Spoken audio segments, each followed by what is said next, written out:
നിങ്ങളുടെ favourite shows ഇനി ഒരിക്കലും മിസ്സാവില്ല. ഇപ്പോൾ C5-ലൂടെ കാണും നിങ്ങളുടെ ഫേവറേറ്റ് ഷോ തികച്ചും സൗജന്യമായി. ഞാൻ ഉണ്ടാക്കിയ ചായ കുടിച്ചിട്ട് മോള് ഉഷാറായില്ലല്ലോ. ചായ അല്ല ശാരദാമ്മേ പ്രശ്നം. ജീവിതത്തിൽ നമുക്കിഷ്ടമില്ലാത്ത ചിലതൊക്കെ കുടിച്ചിറക്കാൻ നിർബന്ധിതരാകാറില്ലേ? അതിന്റെ ഒരു വിമ്മിഷ്ടം മുഖത്ത് പ്രതിഫലിക്കുന്നതാ. ഒരു കല്യാണാലോചനയുടെ മണം അടിക്കുന്നുണ്ടല്ലോ മോളെ. അച്ഛന്റെ സംസാരത്തില് ഞാനത് ശ്രദ്ധിച്ചതാ. നമ്മൾ എന്തൊക്കെ പുരോഗമനം പറഞ്ഞാലും പെൺമക്കൾ എന്നും അച്ഛന്റെ അമ്മയുടെയും നെഞ്ചിലെ തീയ. ചെയ്യേണ്ട പ്രായത്തിൽ തന്നെ ചെയ്യേണ്ടത് ചെയ്യണം.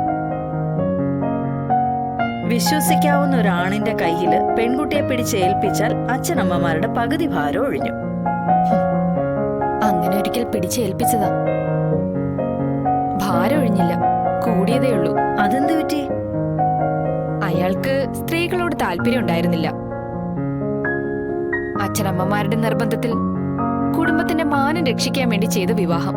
എന്നിട്ട് കുടുംബത്തിന്റെ മാനം ഒന്നും രക്ഷപ്പെട്ടില്ല ശാരദാമ്മേ. ഞാൻ അയാളുടെ മുഖത്തടിച്ചിട്ട് ഇറങ്ങി പോന്നപ്പോ നാട്ടുകാര് മൊത്തം വിവരം അറിഞ്ഞു. ആകെ നാണം കെട്ട് നാറി. അന്ന് മുതൽ അച്ഛനമ്മയും തുടങ്ങിയതാ രണ്ടാം കല്യാണത്തിനുള്ള ആലോചന. എന്തു പ്രശ്നം ഉണ്ടായിരുന്നെങ്കിലും മോളയാളുടെ മുഖത്തടിക്കേണ്ടിയിരുന്നില്ല. എന്തായാലും കഴുത്തില് താലി കെട്ടിയ ആളല്ലേ. കഴുത്തിൽ കെട്ടിയ താലിക്ക് മാത്രമായിട്ട് എന്താ ശാരദാമ്മേ വില? ആണും പെണ്ണുമായിട്ട് ഭാര്യാഭർത്തൃ ബന്ധമോ സ്നേഹമോ ഇല്ലെങ്കിൽ താലിയുടെ പവിത്രതയും പറഞ്ഞ് ജീവിതം തൊലയ്ക്കണോ? എനിക്കുണ്ട് ഇതുപോലൊരു മോള്. അവള് പറയുന്നത് എനിക്കും മനസ്സിലാവില്ല, ഞാൻ പറയുന്ന അവക്കും മനസ്സിലാവില്ല. എനിക്കും ഉണ്ട് ഇതുപോലൊരമ്മ. എന്താ ശാരദാമ്മേ മോളുടെ പേര്? ശാരിക. കക്ഷി ഭർത്താവുമായി പിരിഞ്ഞോ? പിരിഞ്ഞിട്ടില്ല. പക്ഷെ അവളുടെ കയ്യിലിരിപ്പ് വെച്ച് മിക്കവാറും ഉടനെ പിരിയേണ്ടി വരും.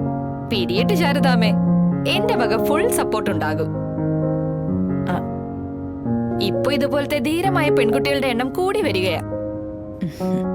കേരളത്തിൽ മൊത്തമുള്ള ഇതുപോലത്തെ പെൺകുട്ടികളെ ഒരുമിപ്പിച്ച് ഒരു സംഘടന ഉണ്ടാക്കിയാലോന്നാ ഇപ്പോഴത്തെ എന്റെ ആലോചന.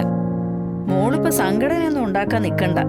അച്ഛനും അമ്മയും പറയുന്ന ചെറുക്കനെ കല്യാണം കഴിച്ച് മര്യാദയ്ക്ക് ജീവിക്കാൻ നോക്ക്. പരിഗണിക്കാവുന്നതാണ്. വരുന്ന കക്ഷി എങ്ങനെയുള്ള ആളാണെന്ന് ആദ്യം നോക്കട്ടെ. മോളെ, എന്നാ ഞാനിവിടെ ഇറങ്ങിക്കോളാം. ഇവിടുന്ന് ഒരു 5 മിനിറ്റ് നടക്കാനുള്ള ദൂരേ ഉള്ളൂ. മൂക്ക് അതുവഴിയല്ലേ പോണ്ടത്?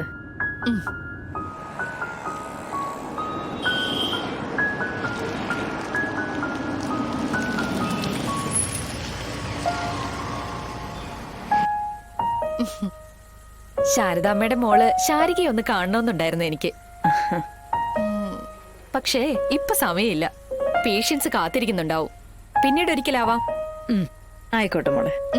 ശരി ശരി.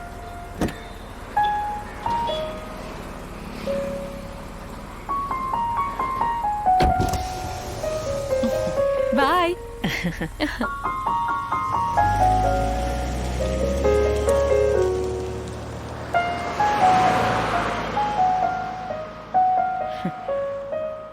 ഇപ്പോഴത്തെ പെൺകുട്ടികളുടെ ഒരു കാര്യം. ഡൗൺലോഡ് ചെയ്യൂ C5 ആപ്പ്. കാണൂ എല്ലാ എപ്പിസോഡുകളും സൗജന്യമായി.